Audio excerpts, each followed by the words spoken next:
Hey everybody, Frugal Farmer here. Saturday night, and it's a grill night.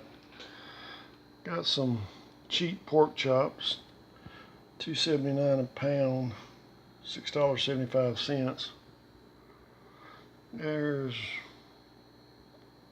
5 pork chops in there, so a little over $1 something a piece. Got baked potatoes and cooking extra potatoes for breakfast in the morning. And I got a couple New York strip bonus for $7.41. That's with an MBB $6.99. A regular $10.99.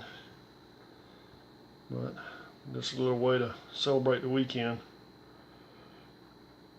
I'll put garlic on them.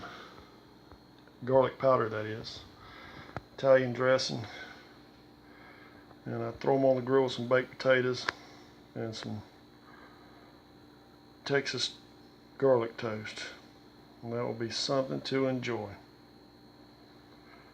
Plus I'll have leftovers for tomorrow's meal. I don't mind eating leftovers. I'm a leftover man. Just don't want nothing to go to waste. Thanks for stopping by. Come back again when you will. Share, comment, like, hit that subscribe button. God bless you all.